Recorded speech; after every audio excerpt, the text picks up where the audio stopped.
Politique, Paul Jacob a dévoilé ce matin à Ajaccio une grande partie de sa liste pour les territoriales. Intitulée La Corse en marche, elle a été présentée par son chef de file comme une liste de rassemblement et d'ouverture à la société civile. Le détail avec Mylène Serra et Denis Achando. On connaissait depuis plusieurs semaines l'alliance nouée entre Paul Jacob, qui conduit la liste La Corse en marche, et Jean-Claude Goatse, lié en 3e position sur cette liste. Ce matin, d'autres noms ont été dévoilés. Pascal Bizzari, conseillère municipale adjointe d'Ajaccio, occupe la 2e place. Elle avait conduit une liste de femmes au territorial de 98.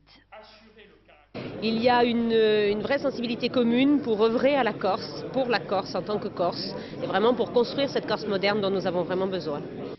En 4e position, Geneviève Filippi, chef d'entreprise et veuve de l'ancien maire de Luciani, Jean-François Filippi. En 5e position, Antoine Ottavi, maire de Bastelicacia.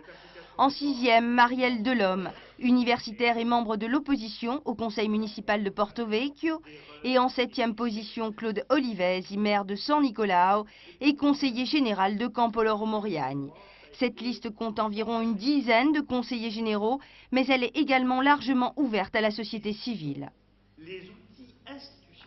C'est une démarche qui m'a intéressée, une démarche de compétence et d'action, et je pense qu'il est temps que la Corse ait cette démarche. Et donc c'est pour ça que je me suis investie aux côtés de Paul Jacob et des autres colistiers. Voilà. La démarche de réunir sur une même liste des gens d'horizons divers, des chefs d'entreprise, des hommes politiques, des gens de droite, des gens de gauche qui ont une vision du devenir de la Corse commune, m'a beaucoup intéressé. Un programme n'est crédible que s'il a été pensé par des gens qui connaissent les choses et qui en font un véritable contrat de mandature. C'est ce qu'on a l'intention de présenter. La crédibilité des femmes et des hommes, ce sont des gens capables de prendre en main les affaires publiques, qui l'ont montré dans le passé, qui l'ont montré dans leur vie professionnelle, qui le montrent par leur rayonnement individuel, parce qu'ils représentent. Voilà, c'est une équipe crédible. La liste conduite par Paul Jacob y réunit de nombreux élus locaux, surtout dans le nord, moins dans le sud, où la bataille sera particulièrement rude à gauche au premier tour, notamment en raison de la présence assez territoriale de Nicolas Alfonsi et de Simon Renucci.